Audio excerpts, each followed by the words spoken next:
on Pharaoh's tomb. He howls from the boiler room. He longs for his own life, lost solely from his lover's strife. He is below us now, looking up at his lost crown. Taunt him as we linger, we dance above his fingers. Faint screams from the Pharaoh's tomb. He howls from the boiler room. We long for his own life, lost solely from his lover's strife. He is below us now, looking up for his lost crown. Taunt him as...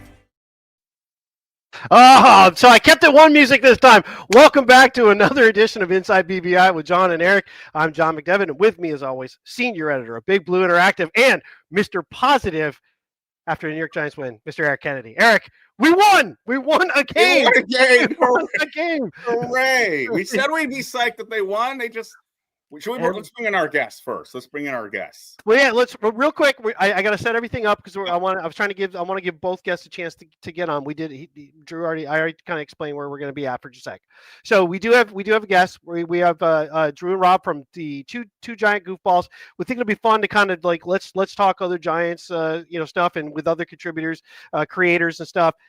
We can recap the game, and we're going to at different points while we're doing it. But I think it's good to get a sense of just the overall Giants community. I'm in a good mood. There was a lot of things. There was a little bit. I mean, we did have that one moment in the first half. No, God! No, God, please, no! No! No! No! We're going to beat that one to death. Oh my God! I know we do have to find some other ones for that, but we do have other ones. Oh, I'll pick them up next time. As soon as Malik went down, I was like, "Oh, you got to be kidding me!" Wait. So can Drew hear us? Should we bring him in? He can hear. I'm setting the table. You're setting the table. Okay. Setting the table. So we're going to be talking. Drew and Rob both are going to join us, but real quick, we went into this game. We laid out kind of what needed to happen, and by golly, God darn it, I'm going to take some credit here. You take some credit here. I literally said we got to go up tempo. They got to call plays at the line. We're going to have to stay in a standard package to not let them substitute. You got to keep it going. We did want to see Dart slide and not take some shots, and we'll talk about that. But now that we've got everybody, let's bring our guests on. We've got the two giant goofballs. We're going to bring them on stage right here at the same time. Drew and Rob, hey, welcome to Inside BBI. We've been talking about this for a while. Glad you guys could join us. I appreciate having us on. Yeah, glad you have us. I'm looking forward to this. So, Rob, we know Drew's in Florida. Where are you, Rob? I'm in Central Jersey, South Jersey. Depends on who you're talking to. Okay, so we got South Carolina, Virginia, Florida, and Jersey. So we're go. all over the place tonight. All right. Cool. There we go. We're representing Giants Nation. We are everywhere. Yeah. So with that, guys, I mean, you guys did a right after the game, sort of a reaction, and we were talking to Drew just a little bit about where he was at after that game. But this is the first time in a while we've had a win. It's not a win late in the season against whatever, and we already know we're not going anywhere. This is early in the season with the kind of our backs against the wall. We've made some major changes, and we beat an undefeated, considered one of the best teams in the NFL, and we held them the entire game. We had the lead the entire game. That had to be just different for you guys right after that. Oh, it was fantastic. Listen, Drew and I talked about it. Your top-rate defense that was just stopping a lot of plays, keeping slow, maniacal football going. And Justin Herbert was the leader in QBs going into that game, and we stopped him. So absolutely, that was a great thing. And let's talk about the Broncos last year. They started off 1-5 at one point and had a great end of the season. So this is just a start.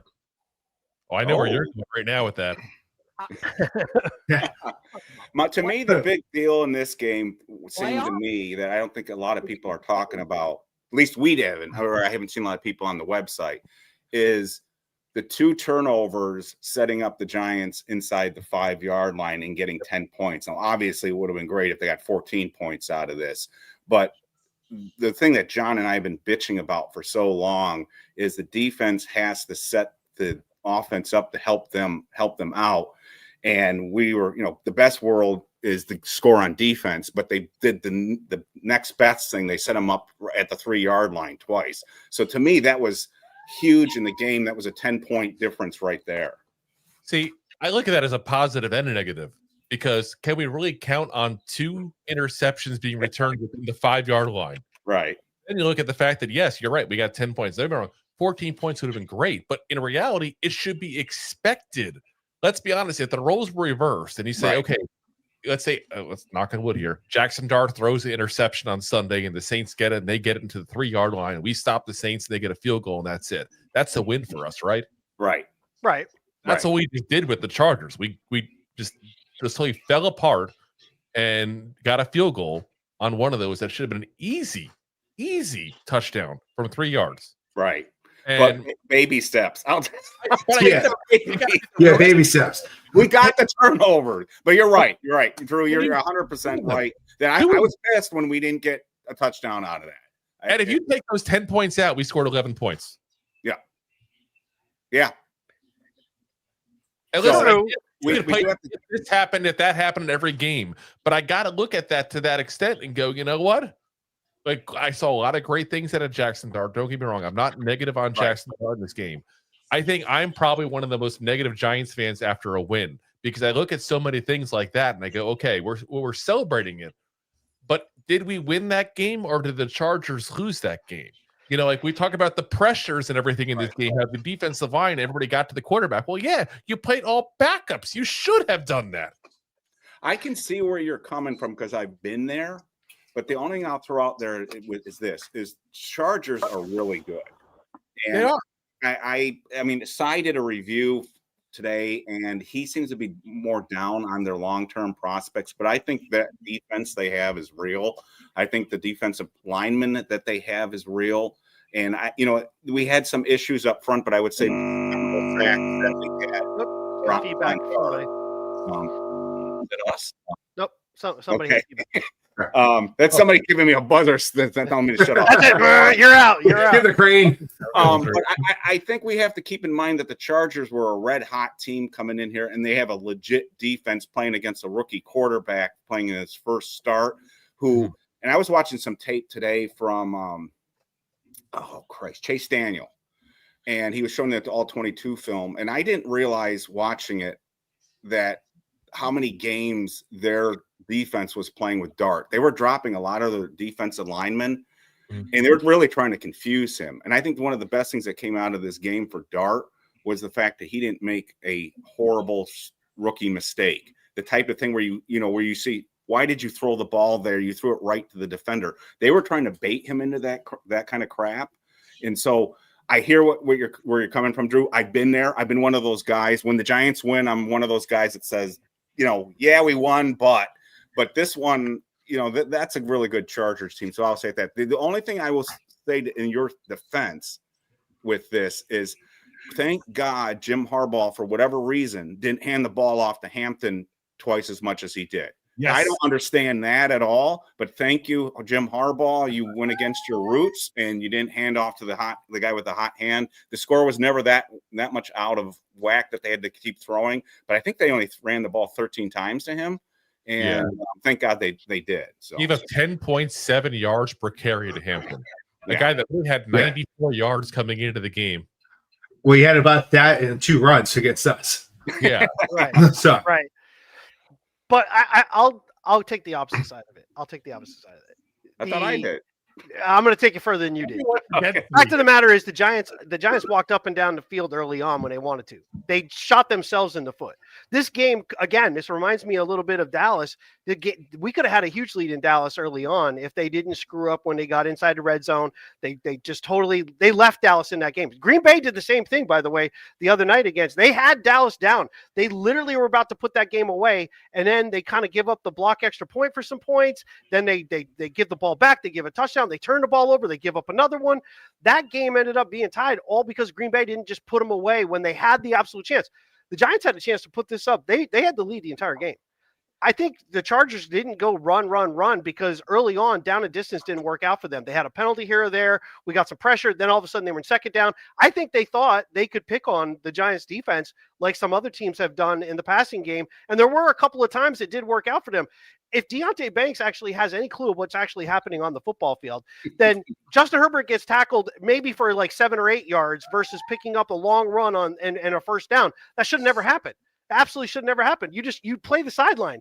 John, I think I saw you running on the sideline there, yelling at Banks with the rest of the coach. Oh my God! You know what I thought of right at that moment is when we had the discussion about the preseason game against the Bills, and you kept saying it, and you were right. I still disagree with the way he played it, but he had outside leverage, right? He played the outside right. to force him inside. Your job as the corner, when you're coming up and you're on the side of the field, and here comes the quarterback, is to make sure that he cannot get beyond everybody else is inside of you. You don't cut inside the blocker so he can just run right past you. But you saw the coach on the sideline. Oh my God, he screaming at him. He was like, you could just see him. What the fuck are you doing? All right, Rob, you seem like the positive guy, right? In the goofball world, you're the positive guy. I'm usually the optimist. Yeah. You guys got a nice dynamic going. John and I kind of have that going a little bit too. So, Rob, so you talked a little bit about Dart. What stood out, like maybe a couple of things, 2 or 3 things that really surprised you or you were really happy to see in this game? I've got some things in my mind, but I want to hear what you have to say. So, not so much his gameplay, because I believe with it, it's hard for me to say because Drew and I have been negative back to coaching, but there was some right coaching calls because we played into the Saints defense's weakness. So we ran the ball. That's why you didn't see Dart throwing the ball down the field, making those mistakes as a rookie, right? The only mistakes he really kind of made was he held onto the ball a little bit too long at some points, but he ran the ball. There were design plays for him to run the ball. He didn't look stiff like Russ did when he was trying to run the ball the week prior. It's Daboll getting up in there. And I just like the way that Dart commands the field. Like when he had that 18-yard pass to Slayton, you saw him playing like street ball. Like, yo, come back. Yeah, come back to me. That was a great play. My favorite play of the whole game, right there. So that stood out to me because that was like the whole team respected it. Like it was listening to his command. So this shows that he's the leader. But you also, like in the fourth quarter, right when they messed up in that red zone, you had Daboll come up to him. And like you can see that the two of them have a dynamic. And I said this post right after the show, like that's like our young team. And like that's the energy that we got out of this game, which listen, I was the homer talking about don't start Dart in this game because this is an elite defense. Like this is a fantastic defense that's going to eat him alive. Right. And he proved me wrong. Our defense was the best side of football in that game. I'm glad that you and Drew both mentioned that play. And Drew, you just said it was your favorite play, right? Favorite play. Even over the touchdowns, because it just showed so much of him recognizing what's going on the field, and it showed a matter of communication to him truly being a leader while the play is going on. Yeah, like and it's a kind of again, I don't want to turn this into a Daniel Jones bashing thing, but that's the kind of thing that Daniel wouldn't have done. Come back to the ball, come back to me and help me out. And that's a big play because that got us off the goal line, and it was a cool play. It was an improvised play. And that was the kind of thing that I guess my big thing with Dart, for people who are going to say he didn't have the numbers, was this. He didn't seem flustered. This did not seem like a guy starting his first game against a very good defense. So to me, he seemed very composed. The team seemed to feed off of him and feed off of his toughness. And Rob, what you talked about, Daboll too. So everyone's been showing the Daboll play where he lead blocks Dart into the end zone. I mean, Daboll plays almost like a fullback. Yeah. And he's the size of Mighty Mouse and plays the strongest Mighty Mouse. Yeah, and I saw another play today where in pass protection he blocked a defensive tackle on one of his runs, and I missed that in the game. I'm like, holy crap, So I mean, Daboll's not a big guy, and the defensive tackles on the Chargers are legit, and to have a running back do that. So I think Daboll is going to be huge. The only thing that really sucks about all of this is Malik. I think a lot of Giants fans are just so happy about this, but we're like, come on, can't you give us a break? And that's the downer, because if they'd won this game and they came out healthy with Malik, I think we'd be all feeling really good right now in terms of what we just did. Okay, now I'm a negative guy, but I'm going to try to turn this into a little positive here. Yay! I know it's weird. It's going to feel weird coming out of my mouth. You guys are cool jump. One of the things I've had since the start of last year is the fact this whole offense is neighbors. You can't succeed running the entire offense through one person. It just doesn't happen, no matter how good the receiver is. So my hope in this, and don't get me wrong, I would rather have neighbors healthy. I'm not trying to spin it to that degree. It's like, this is a good thing. Like, no, but the good thing that can come out of this is Jaxson Dart can develop in this offense and be forced to spread the ball around. Because I think you're going to see 4 guys right now that really have to step up big time. And that's Slayton, that's Wan'Dale, that's Theo Johnson, that's Cam Scatterbo, because Scatterbo actually is a decent receiver out of the backfield as well. I have no hope for anything for Jalen Hyatt except being the decoy at this point in his career. No, those 4 guys can still step up and do something. People forget Slayton is a guy who's consistently 700 yards a season. Like, he's not a bum. People seem to think that because Neighbors is so much better. And I get that. Neighbors is a special generational talent, point blank. But that doesn't mean everybody else but Neighbors is bad. Slayton is still a damn good receiver. Wan'Dale Robinson is still a guy who got over 90 catches last year. The only problem was we had a depth of target of 3.8 yards. Like, of course, well, that's because you're using because you're throwing 2 yards behind the field. What do you want this man to do? And Theo Johnson, I don't know what to think of him. He's like a secret wrapped up in an enigma, smothered in some kind of mystery sauce. Like, I don't know still what he is, but there's potential, and you see potential. And I think this could be in the long term just a way of forcing Dart to come in, spread the ball around, develop some relationship with his receivers, get Theo Johnson developed as well. And then next year, Neighbors comes in, and it's just like, boom, now this offense can just hit on all cylinders. Well, and hopefully for this year, it takes some of the pressure is the wrong word to use, but I guess pressure would be it takes some of the pressure off to where you feel, if you're the coordinator, we've got to get the ball to Neighbors. We want to get him involved. We got to get him involved. He wants to be involved. We got to figure out how to get him involved. When that's not there, now it's more, we got to scheme things. We got to come up. Our plays need to be scheming guys open, where I thought they did a great job in 22 with a really a mash unit of the Island of Misfit toy wide receivers that we had. This is kind of what you're going to do now, but with a little bit more talent. The question for everybody is, do you see the Giants going out and getting somebody besides the practice squad that we already have?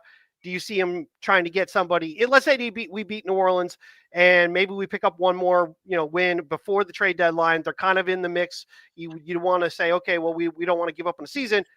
Would they go get anybody? And if so, who do you think that is? I don't know if you're going to spend the money, because you're not going to replace Neighbors. No matter who you pick up in October, you are not replacing Neighbors. So why take on that cap? Listen, like Drew already pointed out, we got 4 guys who can lean on that can really move the ball around. And we didn't talk about Bellinger coming up big in this past game, who also could help block for Dart, give him a little more time in the pocket. So you put him on the field, it makes a big difference. But if you're going to go pick up a guy, I know Drew is against it, but I'm more towards Olave. Like, he's got a little more upside. I know you're against it, but I'm against it for the reason that we'd have to give up a decent draft pick to get this kid. Right. And we don't know what this team is. Quite frankly, I know we're high on the win right now, but like we put down the win, we're going to realize we still don't even know if Daboll's going to be here next year. Right. And the Saints are 1.5 favorite now. So yeah, like it's not like so. And what has Olave really done the last couple of years? I know he's had some injury issues and stuff like that too, as well. On top of that, plus you got to pay him $15 million. So you're to give up a pick. You're going to take another decent sized contract on.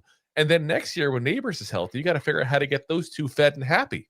That's another dynamic you'd have to work on the long term. And does he get us in the playoffs? Does he get us to win anything? Olave. And that's my whole thing. My fear with that guy is we're not just talking injuries. We're talking concussions. And he's had multiple of them. Serious concussions. I would. Concussions are serious, but he had like really bad ones. Yeah. I would think the Gabe Davis one that came up, that's still a possibility. He's sitting on the Bills practice squad. Yep. So if the Giants really were interested, they could just sign him. They could sign him off that. That would be a cheaper acquisition versus trading capital. The only thing that I think if they do a trade, it would be if they move Wilson to somebody. but you're not getting somebody made a on BBI, bigblueinteractive.com, made a post saying, well, they should trade him to the Bengals and see if you can get T. Higgins. Why? Let's spoke about that last night. But why would the Bengals trade for a quarterback and then give up their wide receiver they just signed? Yeah. You're literally bringing the guy in and lessening his season. A quarterback that got benched 3 weeks into the season. That's who I want. Yeah, I can see Wilson going, but if let's say Cincinnati was the team, because they don't want to tank and they're tanking. Andre Iosivas, I would be interested in bringing him on. He's a young guy. He's not expensive. A guy who could just blossom. You want a guy with I want a little bit of size if you're going to do, because our other receivers are somewhat similar. Hyatt's skinny. Slayton is Slayton. He's not an all-around guy. He's more down the field, coming across a little bit. He's not a shake and bake kind of guy. Wandell's a midget. We know that, and I like him, but I mean he can only be used. He can only be used so much, right? Like we saw what happened in the jump ball scenario. So if they don't get guys off the practice squad, I can't imagine they can trade. Now, one name that I thought of that came up just as thinking about some guys coming off injury. One guy is a little nicked up right now, but he should be back fairly soon. When he's back, and that's Mike Evans, Sterling Shepard could be a guy the Giants could bring back if they wanted to, just for insurance for the rest of the year. He's a guy who at least knows the offense. So you're not looking for a star, right? You're just looking to add another guy to be who you can play and could rely on. I'm just throwing a name out there as a possibility. Yeah, but we don't have the picks, John. That's the thing. I mean, what would you have to give up? You wouldn't have it's still. I mean, the late picks still matter too. So look, my argument with this is if you're going to do it now, because I saw you made the argument later on if they win against the Saints, maybe do it. Well, no, you don't wait. I mean, you get the player now to help you beat the Saints. It's not a given that we'd beat the Saints anyway. So if you don't do it now, to give us Olave right before we play them. Yeah. Well, that too. But I don't think Olave is realistic because of the cost. Remember, our third pick is gone. Do you really want the Giants to give up a second round pick that's probably going to be a borderline first round pick for Olave? I don't think for a guy who's had major concussion issues. I don't. So what would the Saints take for him? I mean, people are going like on the site are going, well, we can trade him Evan Neal. Who the hell wants that? Evan Neal or Jalen Hyatt? They don't, no one wants that. And if Russell Wilson hadn't played like crap in his last game here, maybe you could get something for him. But he looks so terrible in his last game here. I agree with Rob. I think they're more likely, and Dan Duggan said it today, and he seems to be kind of plugged in. He doesn't get the sense that the Giants are going to add to the roster from somebody outside. I think you're looking at little Jordan Humphrey coming up from the practice squad probably. Yep. And John, I think they're going to go back to what you said in 2022 and try to scheme things. Now, the good news is love or hate this coaching staff. They showed in 2022 they can work around not having a wide receiver core. At least that season they did. Sure. And that was Daniel Jones in his fourth season, and they still had to cut down half the field for him in that year. And that, which is kind of surprising that he was 4 years into the NFL already. I think Jaxson Dart can do that. I think they don't have to cut down the field for him. I think they can use RPO. I think they can do all of this stuff. And they'll have to. The thing that stinks is they don't have that threat that Malik gives that the other team's going. There was one play. Remember the Bellinger play in this game where they had to measure for the first down and he ended up getting it? Yeah. I didn't realize in the all 22 tape that Malik was almost triple teamed on that play. And that's why Daniel Bellinger was open. So that's the kind of thing that that's going to stink for the Giants is the tension that Malik was getting from other teams. So when we do play the Eagles, for instance, they got a pretty good secondary. I think we can all admit that. They're not going to have to worry about Malik Neighbors running around back there. So that's the big issue. Jalen Hyatt won't be triple teamed because I'm seeing the comments right now you guys got going in this feed here, and there's some guys very still high on Jalen Hyatt, and I emphasize the word high right now. But look, Drew, if he can't do it now, he's never going to do it. I mean, here's the golden opportunity for him once and for all to show he can do something. But if he doesn't do anything for the rest of this season, then we know and I think we all suspect it anyways. But if he can't do it now, then there's no sense even having him on the roster ever again because they need him. They need him right now more than ever to do something. And if he can't do it on this roster at this time with this quarterback, then when we get into the offseason, it's time to just part ways with him, I think. I have spoken to the Giants of past, and they have said it's not going to happen. It's not gonna happen. Jalen Hyatt's not going to do it. Jalen Hyatt is very quickly falling into the Brian Alford range of receivers that you just hope one day will get on the field and run deep, and he's going to be okay. And if you don't know Brian Alford, got to go back and look for that. I'm digging deep. Like he's our John Ross, and I'm like, wait a minute, John Ross would be an upgrade. How bad is that? Yeah. Or Thomas Lewis would be an upgrade at this point, and that's see, you lose me a little bit because Lewis was a first-round pick. That was so bad. I know, but at least he did something occasionally. I mean, we haven't seen anything out of Jalen. Well, Hyatt was ranked pretty high to be a first-round pick, but we all see it drop to the third round. Yeah. If I'm the Giants right now, I'm going ahead and I'm calling up little Jordan Humphrey. I'm also saying, Hyatt, I'm sorry, we can't. We're just done. This is just you're taking up space that I need to get at least some, because you're not going to take up and get another Neighbors. But if you can get a couple of guys in there that can produce something, right, it's better than having a waste of a roster spot in Jalen Hyatt at this point, because that's what he is. He shows up on the field. He's a decoy. He's never open. You're talking about the All-22. When you watch the All-22, he's never open. He can't run routes right. He is a one-trick pony. It's a speed. But would you guys, both of you, this is a question for both of you, would you at least give him one more shot in the next 2 games? Like give him like 30% of the snaps just to see if he can do anything. I give a pink slip. That's what I give him. I mean, listen, you're not getting anyone from now to the Saints. So yeah, I would give him the shot against the Saints. Because guess what? When we come play the Eagles, I want you off the field. I don't want to see you anywhere near if you're not catching the ball. Yeah. The bad part. John, would you? I mean, I would go into the game against the Saints and say, you know what? I'm going to throw it up to Hyatt twice in this game deep, just to see what happens. The bad part about being a one-trick pony is you've got to be really good at the one trick, right? And he doesn't beat when it's even remotely press. He doesn't get by the guy. So even if you just want to send him deep, he's not open. You can't get him the ball that way. Yep. If you're gonna do it, I agree. If you're gonna keep him active, and the Giants have kept him active. He's been active in each game, even if he never played it down. He was still active. If you're gonna put him on the field, and now you almost have to when you have the depth problems we have at wide receiver at the moment, then you're gonna have to do some motion with him. He's got to go in motion and then run. If you just let him go and stand out there, they're waiting for him to go deep. They're just waiting for him to go deep. So they either back off or they get really physical with him, and he doesn't really get off the line very well. He does not force his way through anything. That's pretty obvious. He can't.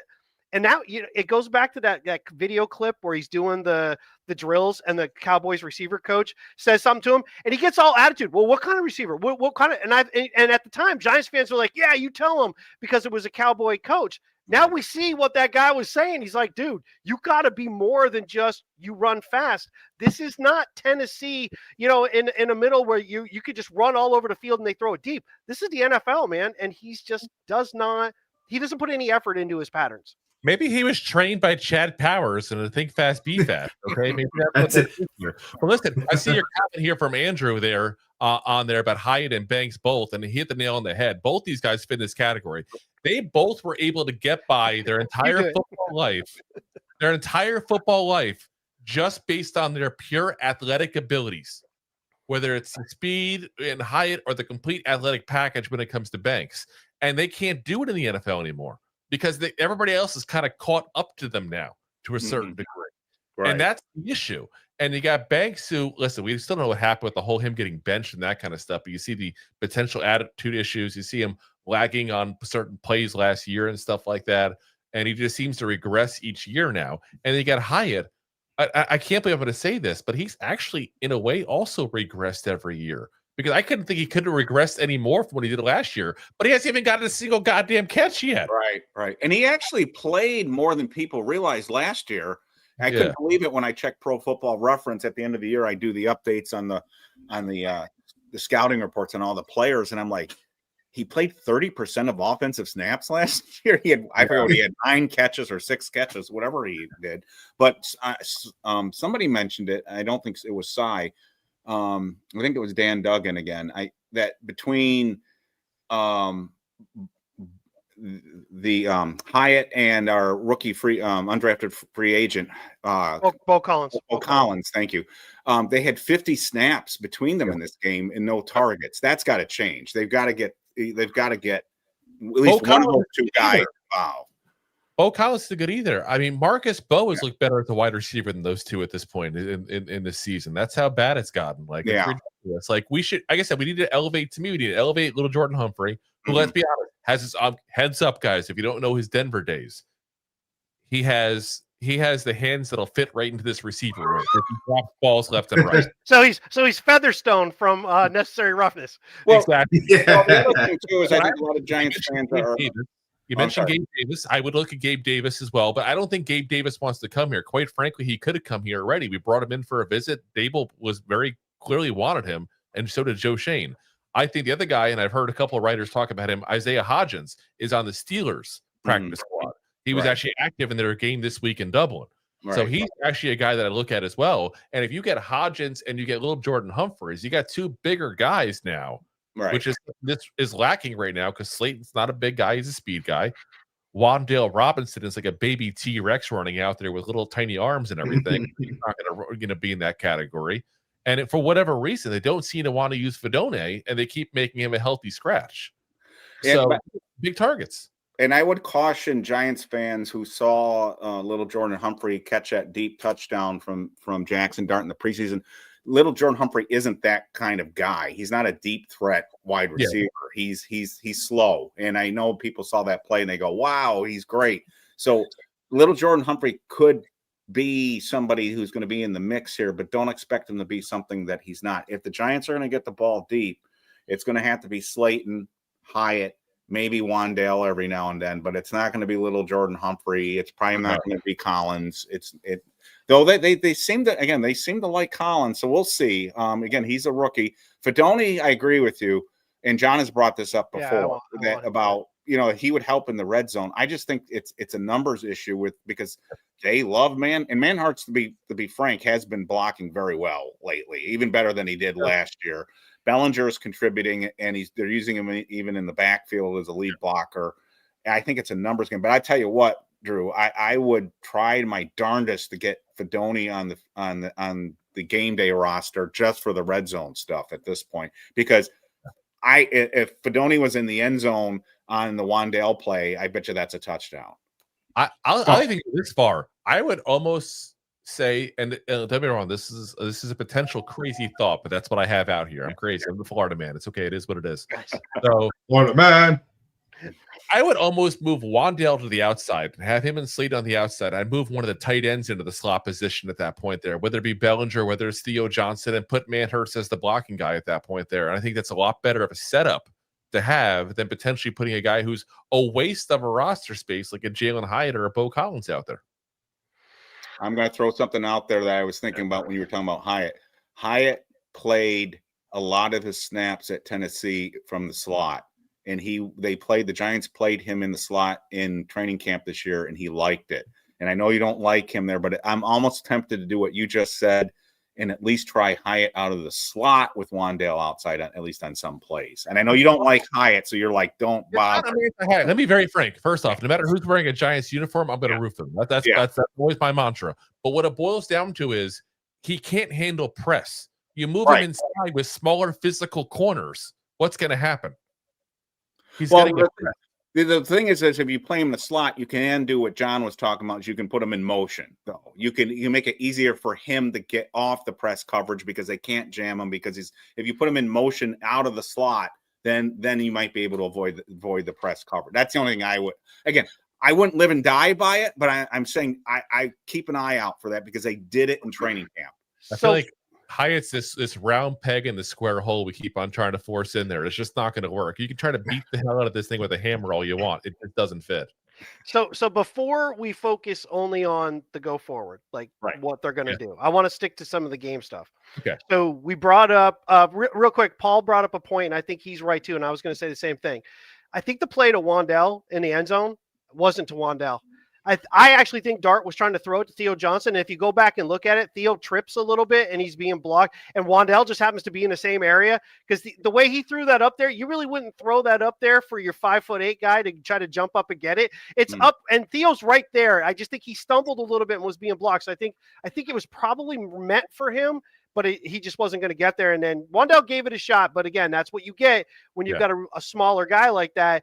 Even if he gets his hands on it, he's exposed, and you're really asking him to play bigger than he is. So back to the coaching piece you brought up.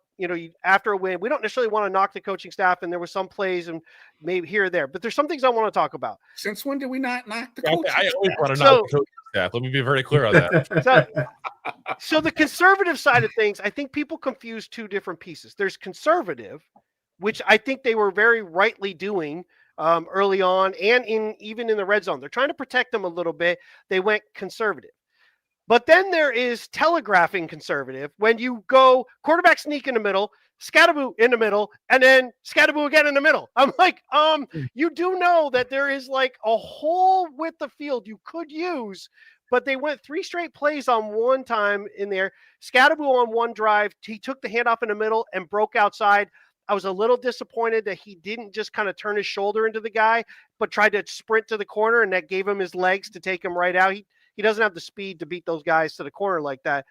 But overall, I thought the Giants being conservative wasn't wrong. It was running the same play over and over again, which then you exposed your weakness, which is Runyon, Schmitz, Van Roten. They are not the most powerful 3 in the middle, and you exposed that when you invited that run over and over and over in the same spot. Yeah, no, 100%. And I think not having Turbo Miller at this game was a mistake, point blank, because he's your speed outside guy. He's your guy that could have done a little more screens and kind of stuff like that I think they wanted to do to kind of protect Jaxson Dart. This whole offense was obviously to protect Jaxson Dart. Let's not go crazy. Let's go almost like our RPO college system to a certain degree, which is what we call point blank before the game, Rob. And I said point blank, watch, this is going to be like the 22 Giants. That's how they're going to run things, basically, because they didn't trust Daniel Jones to throw the ball. And it's not they don't trust Jaxson Dart. Let me be very clear on it. It's not a negative on Dart. They didn't want to throw him to the wolves against a very tough defense. I actually respect that part of it, though I agree with you 100% of that red zone opportunity. Like, you have to give this kid a chance to throw at some point. I mean, with that toss to Theo Johnson, and he was talking afterwards that they said those two both said, we talked about this going into the game, and Jaxson Dart told me point blank, when you come motion back, look back to see, because if you're open and I think you're going to make it, I'm going to toss it to you. You better be ready. And guess what? If you watch that motion, he motioned inward, and you see him look back right at Dart, and sure enough, there it was. That's all the preparation that Jaxson Dart put in. That's the communication Jaxson Dart put in. Give this kid a chance. You can't cover him too much. Do you know what my favorite part of that play, though, is if you go back and watch it, I think Dart really sold the fake. And it wasn't just because after the snap he sold the fake. I think he sold the play before the snap. He kind of glanced over and he was telling Cam to go and start his motion. But if I'm a linebacker and I'm watching that and I see a rookie quarterback already sort of glancing at telegraphing what's going to happen.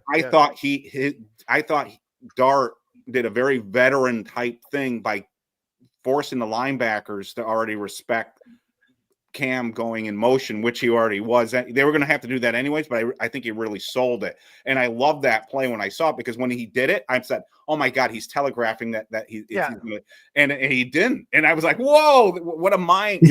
I thought that was I thought that was a very veteran-like play, because to me, he sold the fake so well on that. But that was me. He's looking really smart. And I'm wondering now, because going into the draft, I'll be honest, I wasn't very high in him. And I'm wondering now more and more, was it the reverse of what I thought it was, of him going, okay, we all have the whole, issue with people from Ole Miss quarterbacks and, Matt Corral and all this kind of stuff to look at. Maybe Ole Miss just held him back. Maybe Ole Miss didn't let him develop there like he could have. And he would have been a better prospect and would have been a potential top 5 overall pick. There were similarities. I don't know if you watched the LSU Mississippi game on the day before on Saturday, but there were similarities in the offense. So I think Brian Daboll, again, and I know you guys have been, but we've been very critical of Brian Daboll. We've been very, very critical of the entire coaching staff. Yes.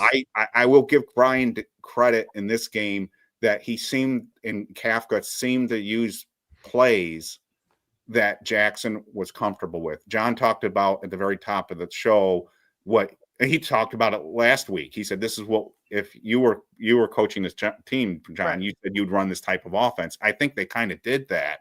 And it was I think you'd be hard pressed to tell a difference at some point between Mississippi's offense and the Giants offense with the RPO stuff that they just did. So at least they made him feel comfortable. They didn't try to fit, him into an offense that didn't suit him. They changed it up. So I thought that was a positive sign. So the piece about Turbo Miller, let's take Turbo out of the equation for just a second, and let's just say running back. Fact of the matter is, I was shocked they went into the game with two backs. I mean, if something happens to Scatterboo, that offense would really be, because Singletary does not give you all the other pieces that Scatterboo does, and then you have nobody else. I mean, you're literally at that point. Wandell's probably coming into the backfield. You're probably having to use him there. You're almost going exclusively with Dart in the gun with no back if you had to at that point. It was a risky maneuver that they went at. How surprised, besides Turbo himself, like the difference he makes, but the fact that they just went with the two backs, how surprised were you guys that they did that? It's insane. Yeah, I thought of Graham Gano. I thought of just a lot of mistakes of not putting your personnel where they need to go. No. We made the same mistake twice. They know, hey, you need backup players, and they just don't do it, for whatever reason. And like you said, God forbid, Scatterboo gets hurt, or Singletary gets hurt. All right, we know Scatterboo's going to be on there nonstop, and now he doesn't get a break, and he's not going to be as effective. Right. There's a lot of mistakes that were redone. Or you, like you said, you have to put Wandell back there, and you're darting shotgun the whole time, and it's you're telegraphing what you're doing without even have to say anything. They certainly gambled. They certainly took a big gamble. Yeah. It worked out for them. They gambled. But I think Drew's correct too, in the sense that if they're going to have to sort of use everybody all hands on deck approach, we saw from Turbo in the preseason that you can get him the ball over the middle on a 5-yard completion, and he can add another 10 yards to that real quick. And I like the idea of Turbo getting time in the offense, because another thing, as I'm sitting here thinking about, because I'm like most Giants fans right now, what are we going to do? Goddamn, we lost neighbors. This is bad. Right. The other thing is, I don't want to take away from his development. Let me be very clear on that before I say this. But there's a guy in her roster that is a converted wide receiver. He's injured right now. But maybe Tracy starts going out wide a little bit too. He's done it in the past. And if that happens, and maybe it's just me being negative on Singletary, I just think either this offense just isn't for him, which is crazy because it's Daboll's offense and he's seated in Buffalo, but either that or Father Time came for him and came quickly, or it's just the Giants disease where you suck when you come here, you're great beforehand and you'll be great afterwards, but this is your bad time of your career. I don't know what to think. I have no hope in Singletary whatsoever. I thought he played a pretty good game on Sunday, though. I've been like you. I've been I thought he'd been slowing down. I didn't like what I saw in the preseason from him, but I thought he had some runs on Sunday that were kind of really important runs on that last drive when they needed to chew up the clock too. Yeah. So again, I'm not saying he's the answer. I'm just saying I'm not going to diss him today because I thought he played pretty well. Again, at least that was my take against the Chargers. Yeah, 48 yards. That's not horrible. That's 4 yards a carry. That's not bad. Don't get me wrong, but I think he's best game in years. He's the big playability at that point, and a lot of football games are won or lost by big plays. Right. Whether it's offense, defense, whatever the case may be, big plays make the difference. And I just don't see him as a guy who has the big playability. He's that guy.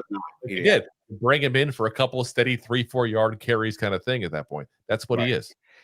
He's again, I'll be dating myself slightly, and it's the same number. He is now the Rob Carpenter of the Giants. Once they got Woolfolk and they got Morris, they were looking to get They were getting more big plays, more speed, but Carpenter was still there for a couple of years. Even after those guys arrived, he still played into 84 on the team. So he's kind of that guy. He was there until 85. He did make it to 85? I couldn't remember if he made it out of 84. One of his biggest runs was in 85 against the Pittsburgh Steelers. So here's some guys, it's hard to explain, but there are some guys on teams that are there for a very specific reason that isn't necessarily their full-on capability as athletes, but more what they bring to the team, their intelligence, what they know about the game itself.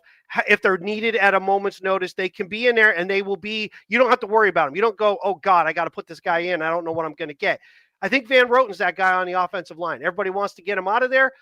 The Giants are not going to throw Evan Neal in over Van Roten. People need to stop asking for that. Evan Neal is not even remotely in the same ballpark as Van Roten in terms of you can trust him. He knows what he's doing. He'll physically hold up. He's going to know what a stunt is other than things you see in a movie. Van Roten can play. He's not great. And I think Azudu could push him out when he comes back onto the roster. If they want to get a little bit youth movement, get a guy who can move and be a little stronger, I could see that. It's not going to be Neal. I think Singletary's that guy for them in the backfield. They don't want him to be number 2. In fact, we saw that, right? It was Tracy, it was Kadabu, and then Singletary, and they used Singletary here and there, but those other guys were the ones they were using to get more of the bigger plays. Yep. But I think consistency and stability, Singletary's not going anywhere for this team. The one thing about Turbo Miller, as much as I agree, Eric agrees, Drew, you've been mentioning it, he brings speed, he brings other stuff. Cy brought up last year when we talked about Miller. When the Giants cut him, no one put a claim in on the guy. He ends up back on our practice squad. Shows up this summer, plays great, does a lot of stuff. We cut him. Nobody puts a claim in for that. Well, the issue with him is that he hasn't proved that he can run inside between the tackles. That's the thing. And so it seems to me that whatever other teams don't see in him, the Giants don't see it either, because that was a moment where you would have thought, just from sheer necessity, he would have been brought up because we need another running back no matter what. We had 2. Right. The Giants risked it. They were like, whatever. But I only think that happened this week because they had so many other injuries at other places. I think if the team had been healthy, I think Turbo would have been up this week. But I think they can only bring up 2 guys, and that might be true. But again, when you say we had so many other injuries, you can't take running back out of that equation. No, I know that, but they had to pick their poison, is what I'm saying. But when you're gonna go run heavy offense, you can't sit there and go, we'll just keep running Jaxson Dart for a while until he dies, and then we'll put Wilson back in. And you know what I mean? And that's the risk that they took. They used him as a de facto third running back a lot in that game, like design runs, not just scrambles. They had design runs for him up the middle. Which that's not going to change. But that's not going to change. Yeah. I get that. Or worse, that's not going to change. I don't think it'll be the same clip, though. I don't think you're going to see 10 or 11. I think you'll see scramble runs, but direct runs up the middle in goal line. He took some big hits. And let's talk about that real quick. Okay. We talk about him needing to slide. I think there's a bit more somebody needs to have a conversation with him about. You do not throw a stiff arm way at the end with your throwing hand on a play. By now, you've made so many yards. Just go down. He clubbed the dude. If he breaks his hand there, the season's over. Thoughts on how do you coach that out of him, but not take away the big play? I heard they kept doing that in college and trying to teach him that. I think he's just stubborn. I hate to say this, and listen, I'd love to be wrong in this. I don't think he's going to change until he gets an injury from it. I think it's in his DNA. Yeah. It's the same as telling a normal guy not to look at a pretty girl. It's just not going to happen. He's just who he is, and he's going to do. And I hope he doesn't get hurt. And I think Daboll, in a way, loves that about him.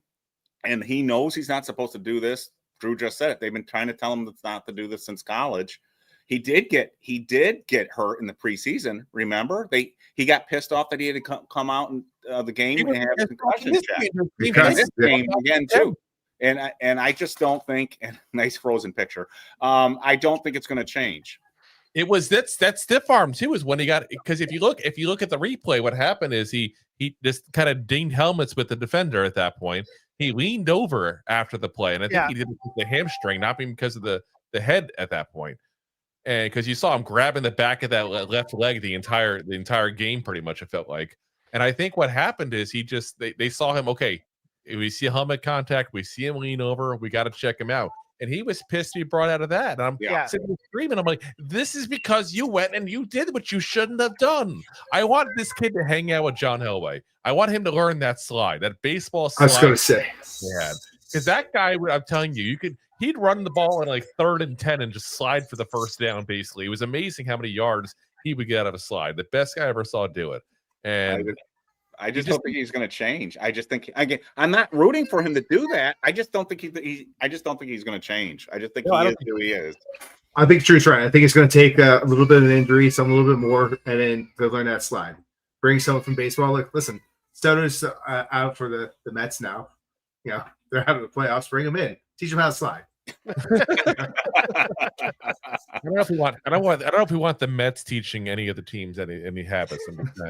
Well, I know we don't want Eli teaching that thing. He was the most awkward bird slides you ever saw. How many times Eli almost fumbled just trying to go down? Oh, he did fumble. Do you remember that one? He did fumble on his slide. It cost him a game, I think, so against Philadelphia, didn't it? Eli was that awkward guy you just loved no matter what. I think everything he did was awkward. I can only Super Bowls. That kind of bar would be hilarious. John, I want to talk about something because we're like way into this, and we haven't talked about one of the most important things from the game. Yep. Brian Burns, Kayvon Thibodeau, Abdul Carter. Yes. 12 official hits on the quarterback, but they got way more pressure than that. They impacted the game way more than the 2 sacks showed. I thought Abdul Carter was lights out. One of the best games I've ever seen a pass rusher who didn't get a sack. His win rate, somebody posted it. I can't remember what his win rate was unbelievable in this game. I think it's like he set a record. But Brian Burns is playing out of his mind right now. And those 3 guys, even during this 1-3 start, I think they've all been playing really well. I don't think you can point your finger at those guys as being the reason. Maybe you can say, hey, why didn't you make a play against Dallas late to seal the deal? But I think the three of those guys were a big reason why and Dexter. You can throw Dexter in there because Dexter. Sure. And I'll tell you what, what's sneaking up is Darius Alexander starting to show some life too. But we should talk about the pass rush. He had a big so Darius Alexander, if you go back and watch, I know Cy brought it up, but I was thinking it before he brought it up.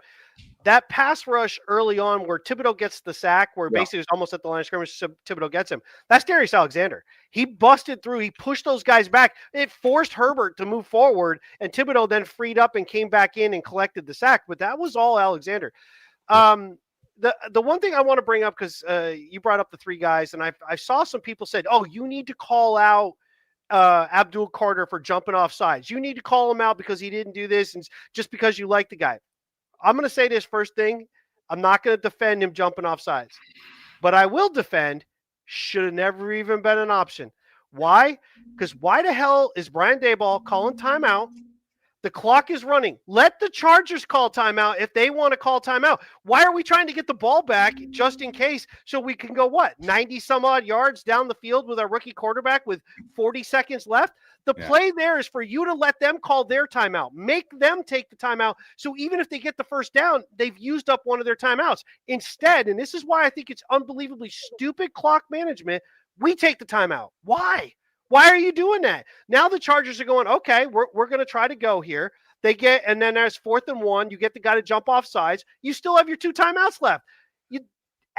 No matter what, common sense says, let them call it. There's no reason for time for us. We're not going to try to score.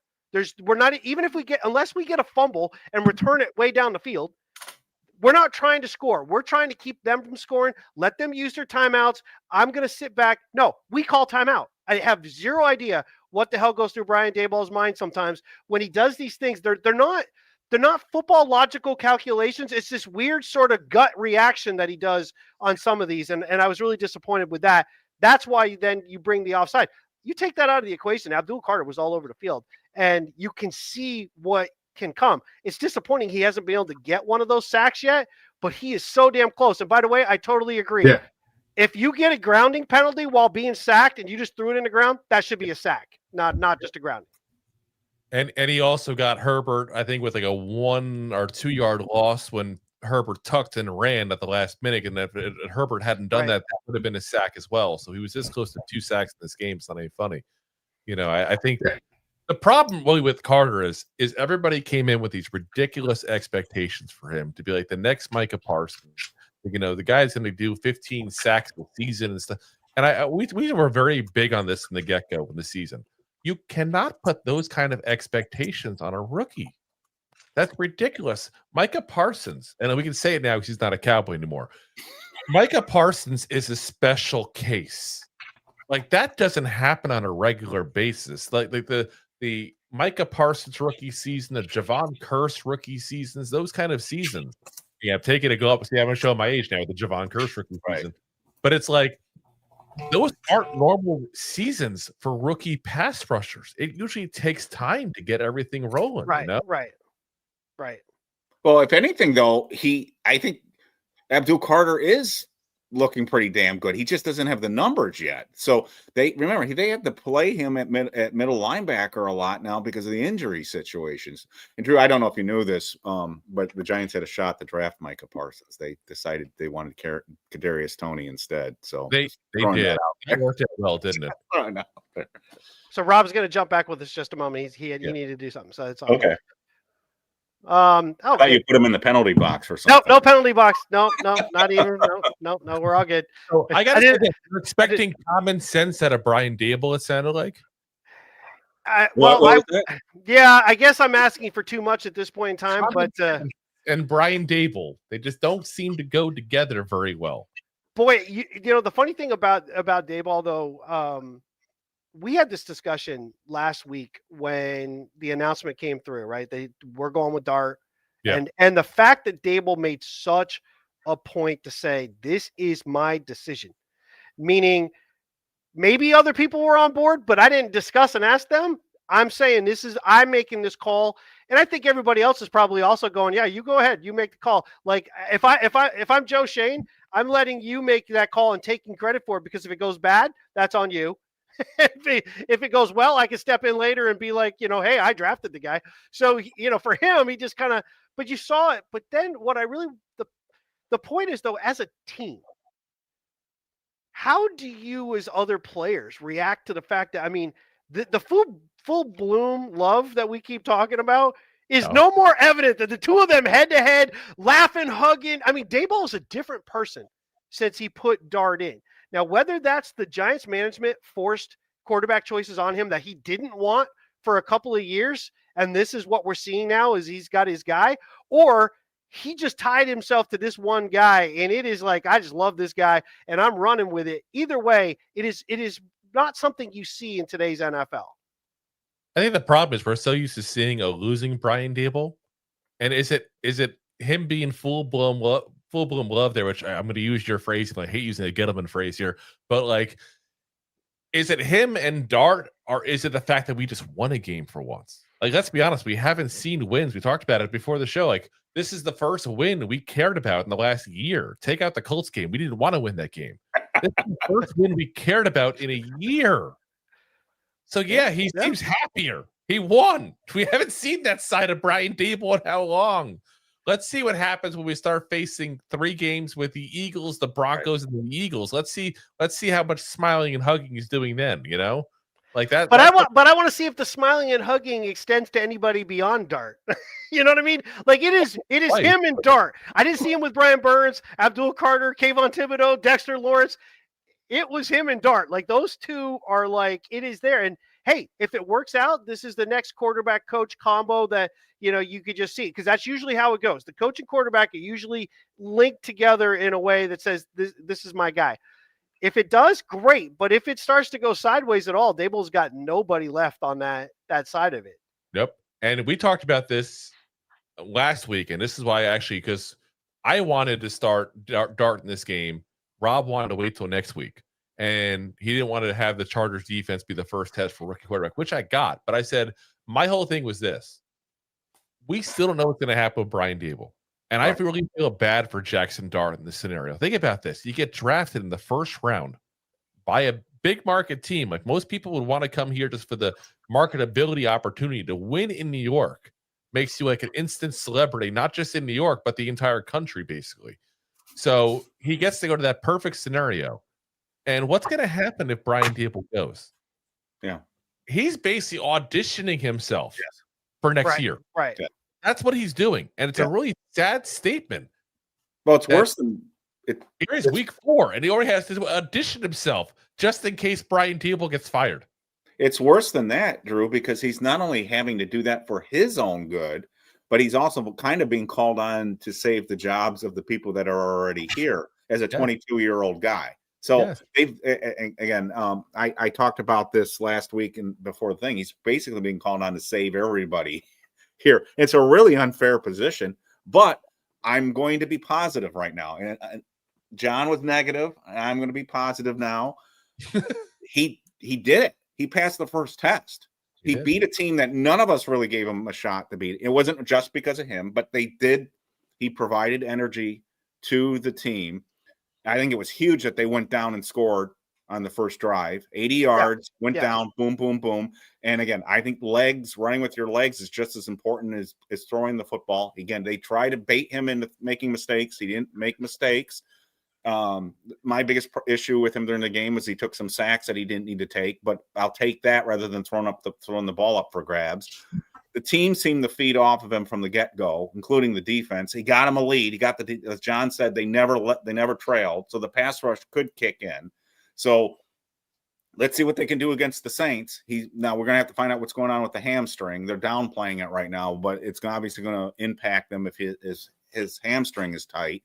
And there's not going to be any Malik Neighbors. And I didn't realize this until Brian Baldinger was talking about it today. I didn't because I have to admit, I haven't watched the Saints this year. I didn't realize the Saints were in the game with the Bills into the fourth quarter. So let's not downplay the Saints too much. I know they're not a good football team, but if you play the Buffalo Bills and you're playing them close, they're not dog meat either. So the Giants are not favored to win this game, largely because it's down in New Orleans. But let's see if they can get another win here. And that would at that time would beg the question, because John loves to bring these things up. Right now, we'd be 2-2 if Cowboys missed a 64-yard field goal, and we might be having a different conversation. But then again, the question begs the question: would Jaxson Dart be playing last week if they had beaten the Cowboys? Right. We don't know the outcome of that. But I'm going to take a here. The defense is starting to play a little bit better.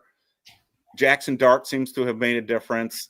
And let's see if this coaching staff can put Dart in position like they did Daniel Jones in 2022 to sort of be good enough to keep the offense at least respectable. It'll be the most interesting thing is going to be the Eagles games, the 2 Eagle games that are coming up. Can they even stay in those games? To me, if they can pull off one upset against the Eagles, if Jaxson Dart can do that, then we're talking about full bloom love on my part at that.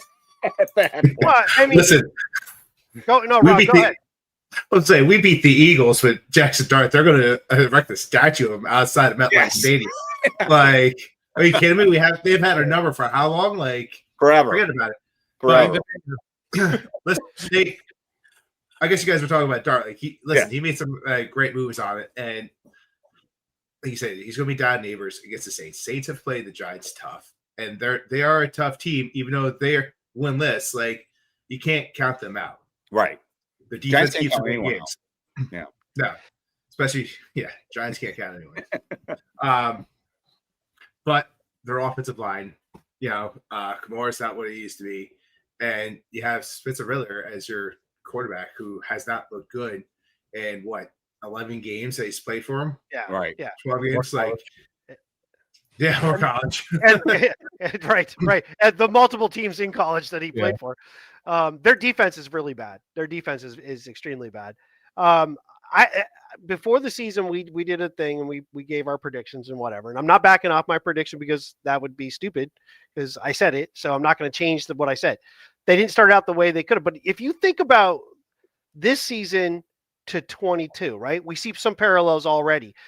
The Giants could have very easily and probably should have lost to Tennessee. They missed the field goal. Tennessee missed a field goal that would have won them the game. It was basically the Tampa Bay game from when Jones had his first start, where you get the lead really late in the game, but you let him go right back down the field, and then they missed the field goal. In this case, Tennessee misses the field goal. We get a win there.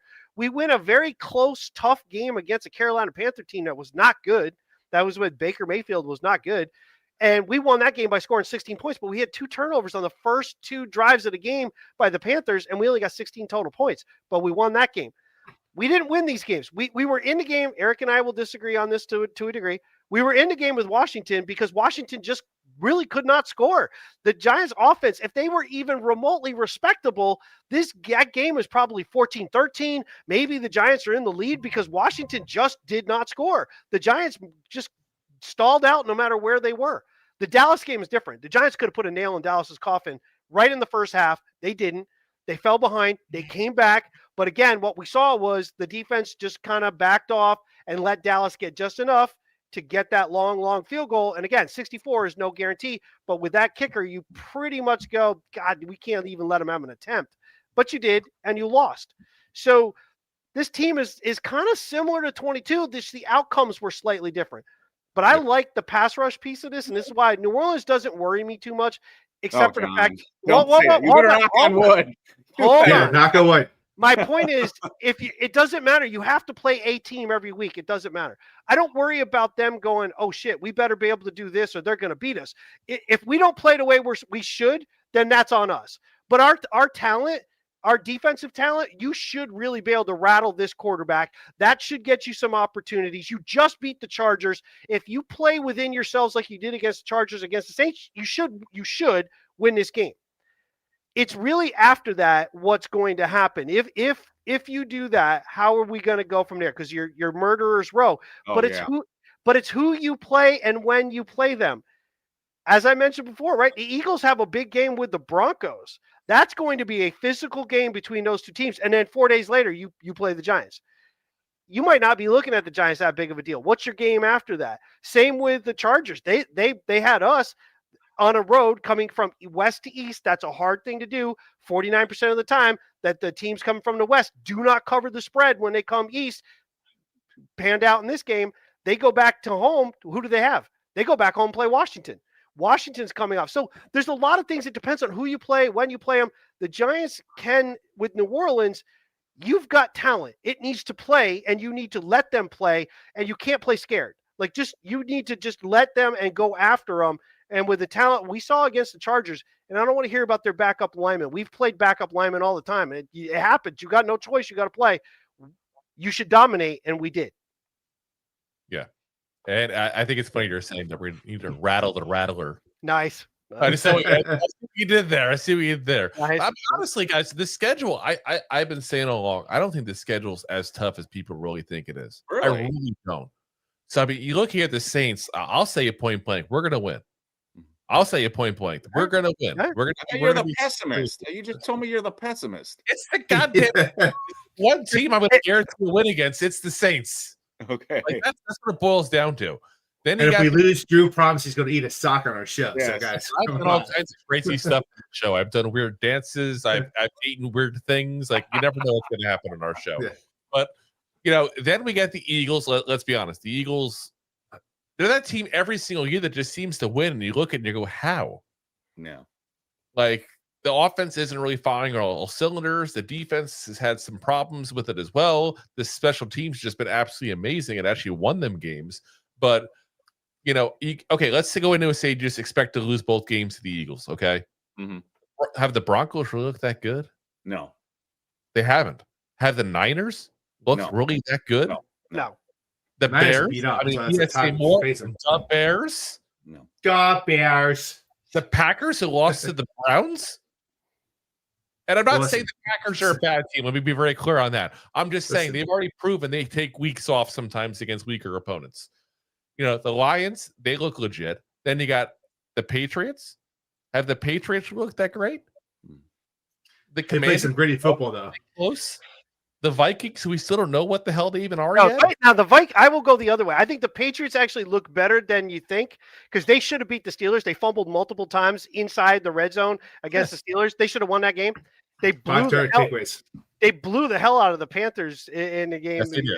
after the Panthers just beat the Falcons pretty handily. Minnesota, on the other hand, they're a team ready to tank. Look They're- at they're a then, team- the Vikings, we got the Raiders. You don't think we can Yeah, beat the Raiders right now the way they're playing? Right. Then So we go back to the Cowboys. We almost beat them already. what you're saying though is we got to get the win against the Saints and get the For 2 and 3. And what are you saying? We got to try to win one of the I'm not next saying we three, got to one, win one of the 3 next games, right? We got the win against the Saints. That's how confident I am at that point. Right. So say they're Weird. 2 and Confident. 2 Holy and cow. 3. You're saying they got to steal a game between one of the Eagles games or the Denver game. The Denver game to me is the easiest of those 3 games. No disrespect to the Broncos. It's just the Eagles are that good. If you win that game, hypothetically, you go in now, you're 3-5. If you had told me we're going to go from 0-3 to 3-5, You'd I would take say it. that's a You'd take goddamn it. heartbeat. Right. Well, and again, if originally before the season started, I had parallels to 84. Let's take 84 out of the equation. We're back to paralleling 22. In 22, we started off really well and really struggled the back half of the year, picked up a couple of wins here and there. We beat Washington, we beat Indianapolis, that gets us in.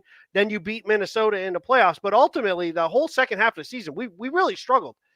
If the struggle is the first half, the second half of this season could be just a flip-flop, depending on you've now got your quarterback. He's going to need a little bit of time to develop. The bad part about playing the Eagles isn't just that it's the Eagles. That's bad enough.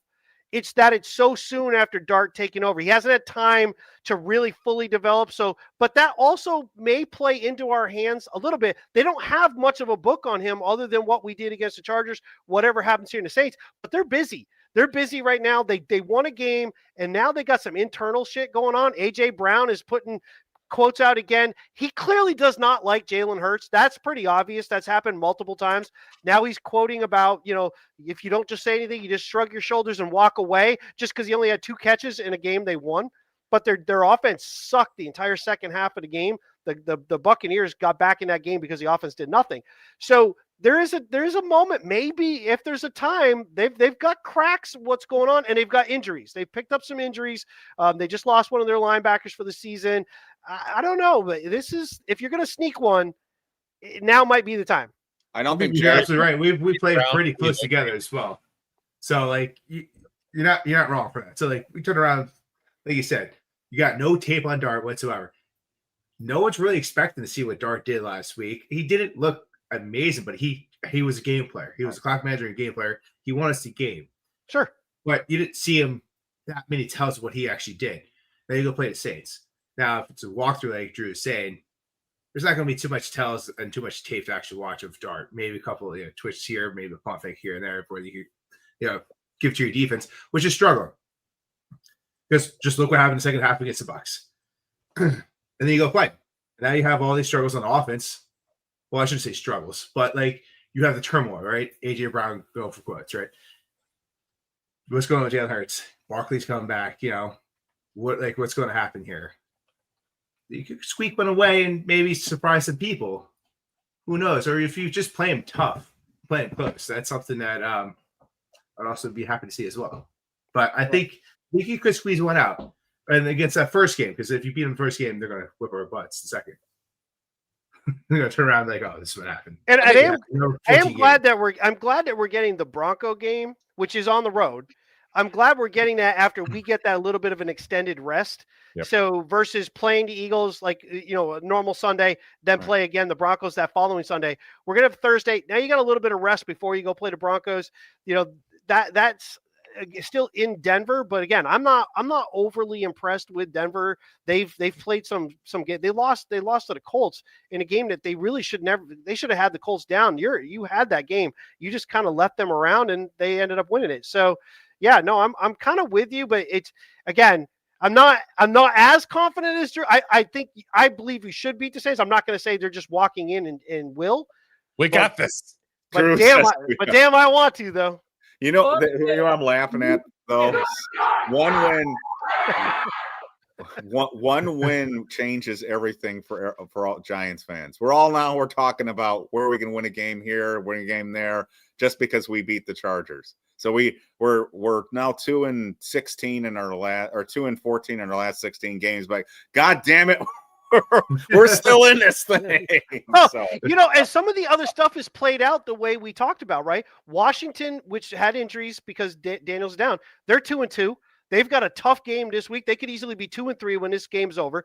Dallas is 1-2-1. Probably should be 0-2 or 0-3-1. Green Bay messed that game up. Oh, absolutely. It was, and how game. weird is it that it went to overtime in the exact but reverse way, but same score, same thing, 37. I'm like, you got to be kidding me. I'm watching the same goddamn game. So, but again, here they are with one win. And they've got a game with the Jets right now, and the Jets are bad. But guess what? The one thing I know is that the Jets, if you get Fields running around, he's going to expose some of that defense. Dallas's defense is epically bad. Like it is beyond bad. Like they're looking to set new records of bad. That's how bad they are. And it keeps getting worse. I think the Jets are going to win this game. I think the Jets are going to beat Dallas. All of a sudden, you got these teams in our own division that are not good. They're having their problems. The Giants can climb back in this thing. Yeah, but that makes it more painful, John, in a way. And you're the optimist here, but that makes it more painful that we lost to those two teams. No, I got you. I mean, we should have beaten Dallas.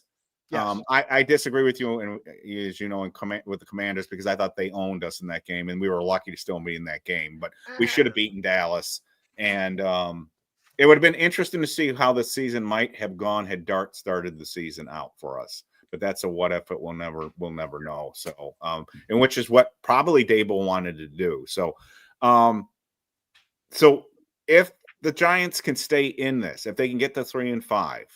And then they can win some of these games that Drew seems to be suggesting that the schedule might not be as terrible as it looked. Does Daboll survive if Jaxson is playing well? 100%. If he's playing well and they 100%. get right around 500, yes, he'll stay around. Which I'll be happy. We actually looked better this. I don't want to say second half, but second 3 quarters of the season, whatever the hell you want to call it. But I'll cry a little on the inside because I think that Daboll is going to hold us back. I'm just not a Daboll guy. And I think that's the overwhelming sense that I get from the fans that I am seeing, at least on my site and on X. I think that most of the Giants fans have turned against Daboll. I'm not saying it's right or wrong. I'm just saying you can sense that. I think there's enough there to criticize legitimately. Yeah. What surprises me, and I saw it today before I came on with you guys. So I was flipping through. I have YouTube hooked up to my TV, so I'm flipping through the YouTube channels and seeing the commentary on the Giants winning. And there's still so many national pundits who think the world of Brian Daboll, who I respect. I'm not talking about the ESPN talking head types. I'm talking about the people that come on those shows who break down film and break down, have coaching relationships and stuff. And they always say how brilliant Daboll is. And John and I have talked about it. And I know you guys have talked about it on your show. It's like, where's the brilliance? So maybe we'll have to see with Jaxson Dart. Maybe that brings it out in them. Again, same people have said the same thing about Kafka. Oh, what a bright guy. People keep interviewing Kafka too for head coaching positions too. So they do interview him because he is Hispanic, and it does count towards the Rooney rule. Yeah, that's true. That's true too. Say it that way. I'm not trying to get to the topic of whether that's no. You're correct about that, but I also do think that there is and again, I think that's very valid. But I do think there is a perception around the league that he is, for whatever reason, he's a guy that you should interview. I don't know where that's coming from. I mean, obviously his relationship with Reed, and people say he's really, really smart. But again, these are the guys deciding our red zone plays. Yeah, that's what I've seen. So where is it? So maybe we'll see it more with Dart now. I don't know. I just feel good this week because Dart didn't look like a disaster, and that's huge. And if they can get a quarter, if this is a legit if he's a legit quarterback, at the very worst, what we got out of Brian Daboll is we got a real quarterback. The big negative in all of this is the Malik Neighbors situation. It's just a weird week for Giants fans because after the game, people were happy, but they were not happy because of the injury, and it really sucks. I even saw John Schmelk tonight too, and he was talking to Cy. Cy was on, by the way. Cy's on the Giants.com. Yeah, I didn't know that. Ah. And Schmelk came out and goes, "It just sucks." He goes, that's what he said about, and that's how we all feel. It's like you got to give me a break. We finally have a good win, but we can't really celebrate. I was trying to explain to my wife. She's like, "Why aren't you happy?" I'm like, "Because we lost our fucking number one wide receiver." She goes, "But they won." You don't get it. You know? Yeah, it's funny that you said that. So Mrs. BBI was saying that to you, and my wife was looking at me. She goes, "I thought you'd be more excited." I go, "Well, I'm happy we won." I said, "But there's a lot that now we got to figure out what we're going to do at wide receiver." I'm like, I'm already planning what we're going to be doing for the shows this week. I'm thinking, oh shit, like we lost Neighbors. People are going to be so depressed. They're going to go, great, we won a game, we lost him, now it's going to suck. And I was like, I'm excited, but I think quite honestly, I probably would have been way more excited if it hadn't been year after year after year. Like it's a win, and I'm like, oh, thank God. But it's like, is it a glimmer? Or is the door starting to open? The sun's really coming in, or is it just that little shine? And then we lose a game we shouldn't. Then we get whipped by the Eagles. Those are the ones that we've got to win to change the tide for a lot of fans. You've got to win some of those games in your division. Now, one thing for Daboll too, and I'll pose this to everybody. So, and we'll start when I do it. We'll start with Rob because people are giving you compliments. They're like, Rob's a team player here. He's quiet. He doesn't try to butt in. These guys are talking. So I'm going to let you go first. We just talked about Brian Daboll possibly coming back. And I think if the Giants do even respectably the rest of the year, now that Dart's in, and as long as he looks like he's growing and he doesn't come in and then everything goes downhill from there, that I think that buys Daboll some time. But does the injury to Neighbors actually work in Daboll's favor if they're able to scheme and do things and win a few, even if it's like 5 or 6 games? Does the fact that he's able to do that without Neighbors, will that play a role too in terms of ownership and management? And ownership has its own stuff going on that might keep them from really focusing. Does that give Daboll one extra little thing in his back pocket if he makes them respectable the rest of the year? 100%, but real fast. I'm in a football family, so when the Giants won, the missus goes, "Why aren't you that excited?" It's like, "Oh, Neighbors went down? That sucks. That's terrible." That's all she said. She gets it. But that being said, if we start going 500 without Neighbors, and 100% secures Daboll's job for the future. Yeah. We will see Daboll later. The thing you got to start thinking about is Kafka will not be here next year. 100%. He's not going to. I have 10% guarantee in my mind that he'll be back the following year because 4 years he's out. He's done with Daboll. We're going to get an all new offensive corner. So now you got to start thinking about future football from there because we're probably going to get 7-8 wins, which is probably going to give enough, maybe even 6 wins saves Daboll his job. Because now he'd be like, I don't have Neighbors, which is our legit number one, who's a stud. Dart's looking good in the pocket. He's managing the field. What is he going to do with Neighbors? Boom, he's got a job. Kafka comes, Luke goes. We'll just say we got a great offensive coordinator somewhere else. Now we will go 10 wins next year. Daboll's going to be here for a while. So we go 500, you get 7 wins. Yeah, 8 wins. He's going to be here for a long time. We'll jump to the next negative. I'll go top, and we'll go Drew last. We'll go show us you now, Eric. Your thoughts then? What do you think? You've been kind of spot on. Early on, you said when they drafted Dart, that probably buys Daboll 2 years. But then they didn't. They looked bad in 2 games that we thought were the legit chances for them to win coming out of the training camp, and they looked really bad Washington-wise offensively. That's Daboll's specialty is the offense. Dallas, they look better offensively, but once again, your defense lets you down by choice, by the way they played it. And that's his choice on defensive coordinator, which he's not done well in getting people to come here. So your thoughts now on whether what win range gets him, and does the Neighbors injury play into it? Yeah, my big picture thing hasn't changed. It's just how we're getting there is changing. So I always said from the start, if they can get like 6 wins and Dart is playing at some point a lot of games, he probably stays. I said 7, definitely, probably 6. I just didn't see Neighbors getting hurt. So now you put Neighbors into that. And so that just doubles it. And plus, I always thought if they were going to win 6 games or 7 games, they would have to win probably those first 2, and we haven't done that. So there's 2 things I agree with Drew on. Is one of them is the schedule might, and you tried to warn me about this, John. You said don't, and others said too. You never know what the schedule, and we still don't know what the schedule. The schedule still may be a bear. Sure. We don't know. It just doesn't look like the bear was. And I'm still like, damn it, we should have beat the Dallas Cowboys. I also think Drew is spot on when he said there's an opportunity here that, in a weird way, because Malik Neighbors is hurt, it may help Jaxson become a better quarterback quicker. And because he'll have to go through his reads and his progressions now and not just throw the ball to number 1. So it won't be just like early in the game against the Chargers, he threw a one-on-one ball up the Neighbors. I'm not sure he does that with another wide receiver. Now, ended in a pass interference for us, was incomplete, wasn't a great throw, but it worked because there was a penalty thrown on the play.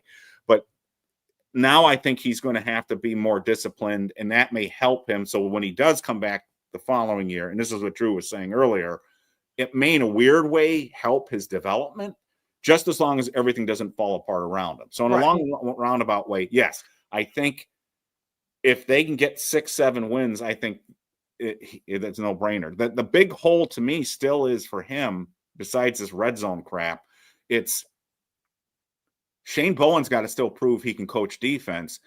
And I'm assuming Daboll was the one who hired both Wink and Shane Bowen. Now, if it was his decision to hire those guys, he doesn't look so great. Now, if those guys were forced upon him, we've never talked about that. We don't really know. You know, the way it was presented in Hard Knocks was that stupid, and we've talked about it endlessly, that stupid setup where look where he ranks right here, you know. Said, oh yeah, he looks pretty good. It's like a dating app or something. Swipe right or whatever. If he didn't pick them and the people in the organization know it, then that helps his cause too. But we still have to figure out what kind of coach Shane Bowen is. So he's looking a little bit better because of the results on Sunday. But again, they got to stop the run and become a better defense overall in the back end of the defense too. We still have too many issues of people not being in the right position. Tyler Nubin's not taking the right angles. We have all kinds of issues back there. So if the trend's in the right direction on defense too, that helps him. Yeah. Right, Drew. I think it really depends on how this team looks overall. And do you see room for hope? It's not even a number on the record. It's like a feeling of hope is what you just want out of this team. But here's the biggest issue. We've mentioned this guy's name a couple times in this conversation as well, but no one's kind of thrown this wrinkle into the whole thing here. You mentioned Shane Bowen a minute ago. Right. You want to know why we have Shane Bowen? Because we didn't get our first 2 guys. 2 reasons. 1, nobody had faith that Brian Daboll was going to stick around. Nobody wanted the job because of that. Number 2, nobody wanted to work with Brian Daboll. That's the truth of the matter. Now you're going to run into an issue where Kafka is going to be gone. Like, Kafka might as well borrow Wink Martindale's clipboard the last game of the year. Let's be honest here, guys. He's wanted out for a while. This is like a hostage situation at this point here. Like, he literally wanted to go ahead and interview for the OC job for Seattle. Remember that? Right. Seattle, they said he was supposedly the runner-up for a head coach, which has been a couple of spots, which I'm still trying to understand how that works. Like, what offensive genius are you seeing? Are you watching these damn Giants games? Right. But he wanted to go to Seattle. Right. Point blank. And they're like, oh, we'll make you the assistant head coach to make up for the fact that we're going to block you from going to Seattle. He's out the second he can get out. So now you're into a situation where you got a young rookie quarterback ending a season. Let's say there's some hope, there's some promise, you're kind of excited, but maybe there's not a ton of wins. I think the very first conversation John Mara has with Brian Daboll is, have you talked to Kafka? What's the plan there? And that conversation is going to be dictating potentially what happens in Brian Daboll, because John Mara has a lot of issues with the way we handled Daniel Jones, and rightfully so. Quite frankly, I don't think Daniel Jones is ever going to be a star in New York, but we definitely didn't help him reach the potential he did have. And you see that now in Indianapolis, obviously. Indiana Jones is just running rampant there. But you got to see now. We'll get back to that in a second. We would have been ecstatic. His stats are going down real fast. We'll get back. But listen, if Adonai Mitchell killed his stats last week, but that stupid Agreed. in the end zone. Yeah. You put on another 30 yards, another touchdown, those stats look a whole lot better. Yeah. But let's say Mara has that conversation, and Brian Daboll's like, "Oh, well, looking at this guy, and he's like, now maybe Mara goes, you know what? Okay, if I fire him now, I can set up a whole new regime at this point here." And give Dart a chance to develop under somebody for the next couple of years. Or I run the risk getting a second OC in his second year.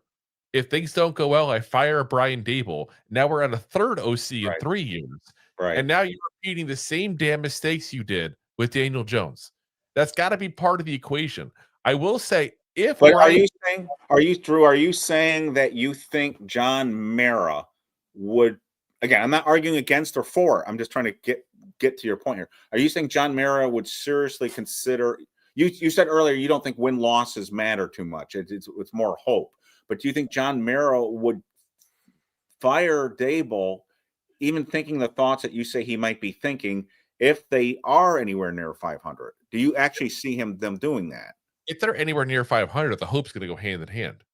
And what I'm saying by the hope part of it is, let's say we win 5 wins, but you see improvement. Dart starts a little better towards the end of the year. Right. Okay, Neighbors was out. There's improvement here. We got to fix a couple things this offseason. Maybe we can get this rolling at that point there. I could see a situation like that, but you get anywhere close to 500, it's going to be pretty much a done deal here. But I'll say this, the one guy that I think that Brian Daboll better make that call to the first day he's allowed to is Davis Webb. Oh, you stole my guy. That's who I was going to say. Well, in-house, they've talked about promoting Shea Tierney too to OC. So that I don't know enough about him. I'm just saying that's their fallback option too, is Shea Tierney. If you have a chance to get Davis Webb, who made Russell Wilson look halfway decent in his second year in Denver, who went ahead and has now developed a rookie quarterback in Denver as well, go get him. But why would Davis Webb want to hitch his horse to a coach like Daboll who's going to be on the hot seat again? Because you got to hope they have enough of a personal relationship that's somebody that he wants to go and work with specifically. Okay. Because I keep coming back to what you mentioned earlier when they hired Shane Bowen. Shane Bowen was their third choice.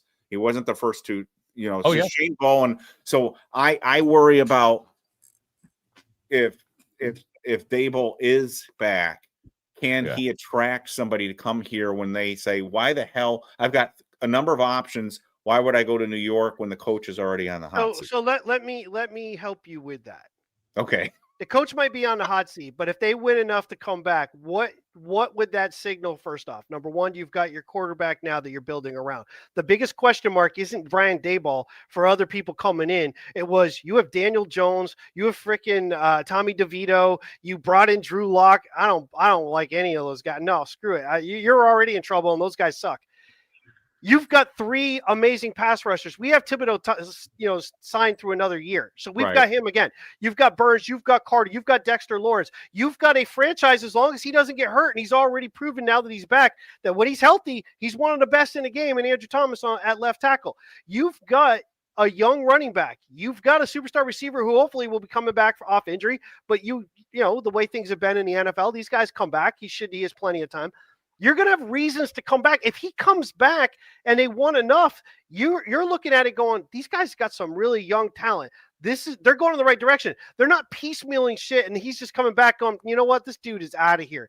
If they win enough with what they have right now, putting Dart in as early as they did, if they win enough, and I'm thinking – I agree. We talked about maybe 5-6. I think if you go 6-7, if you're in 6-7 at that point and you beat the Chargers, let's say you beat another really good team, maybe the Eagles, maybe the Broncos, whatever. You win the games you're supposed to later on that you're better than they are at that point in time, at least the way talent looks right now, and injuries for other teams. You do that.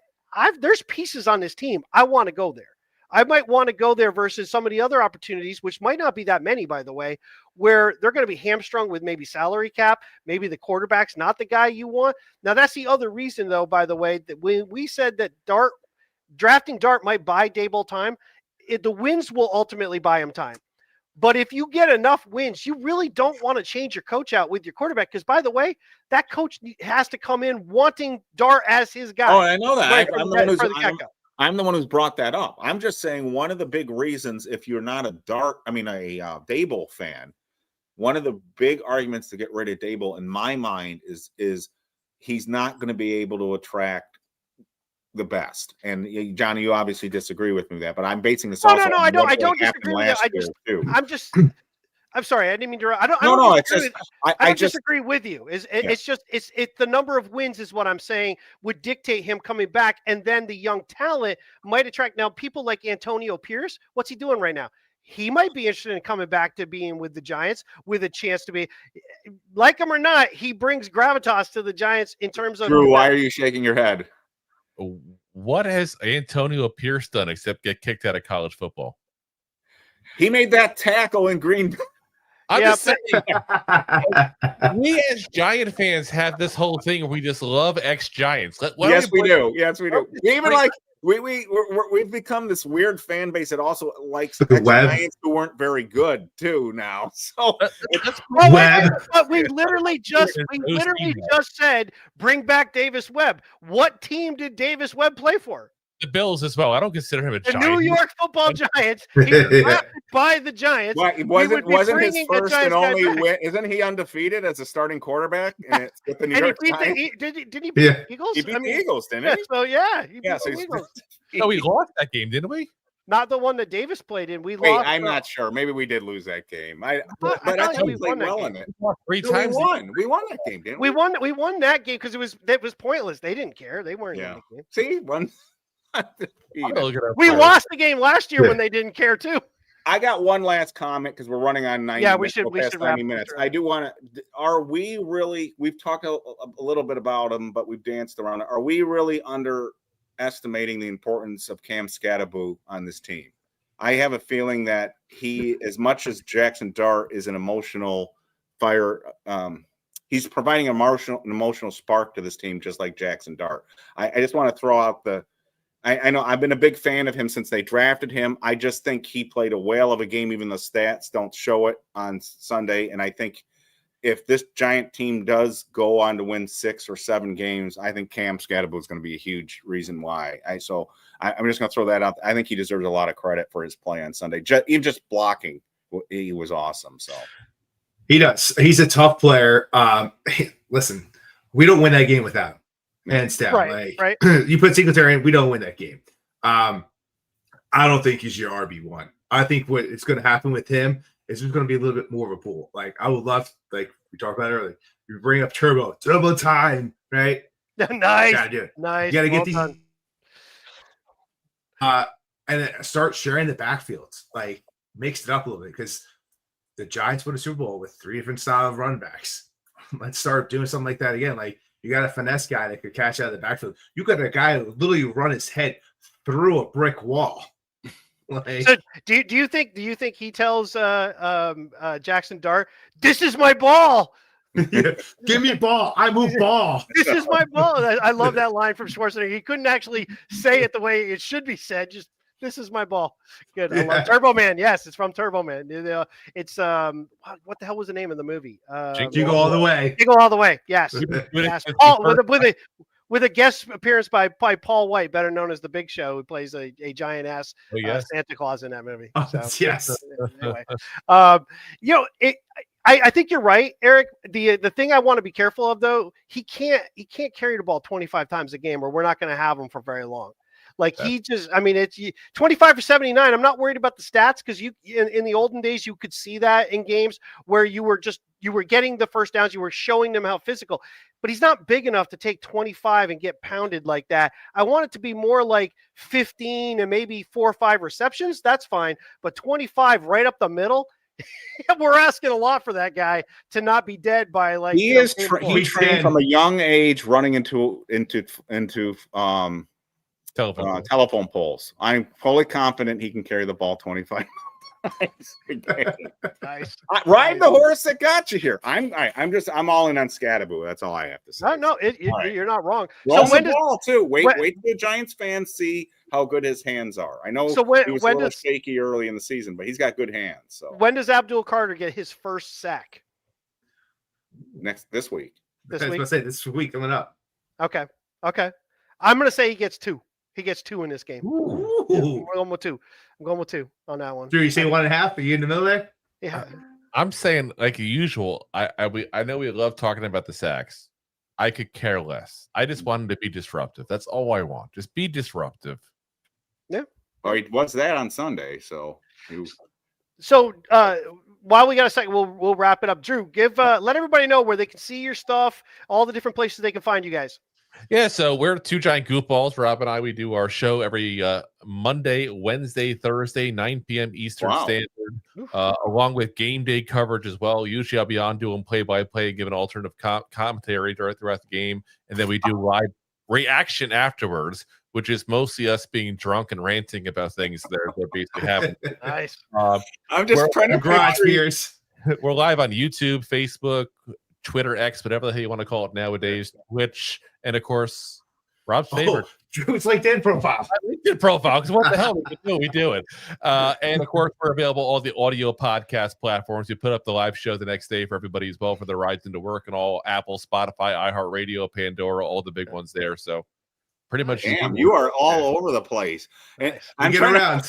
I didn't mean to start laughing. I'm trying to picture you guys doing live commentary during Giants Red Zone. Oh no! The Red Zones. Oh my God! It's. You think? I got my empty over here. Even it's like it's getting bad here. It's not hard to do. Yeah, it's not hard to do. It's run up the middle or run up the middle or. Run up the middle.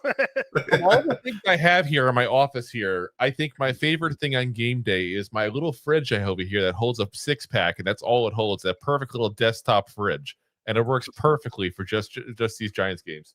That and he's got a hollow leg, so he doesn't get up at all. I don't know how I do it. I really don't. But yeah, I'll go for 4 or 5 hours, no problem. I'm like once a quarter. Rob's like change of possession, change of the bladder. Yeah. Nice. Well, with that, I think we'll wrap it up. I mean, first off, we really appreciate you guys. Finally, we got you guys together. It's been a lot of fun. We finally got a win, which is good. For us, we will do a preview. We haven't decided what night. It'll either be Friday, it might be Saturday, but we'll do the preview of the Saints game. We'd like to know a little bit more injury-wise and who else we might sign before we get to that, but we'll do that. And and then we'll catch up with you guys again for sure. This was a lot of fun. This was a lot of fun. Thanks for coming on. Yeah, thanks for having us. Yeah, absolutely. So with that, I'm going to close it out. Like, subscribe, all that good stuff, and we'll catch you again real soon.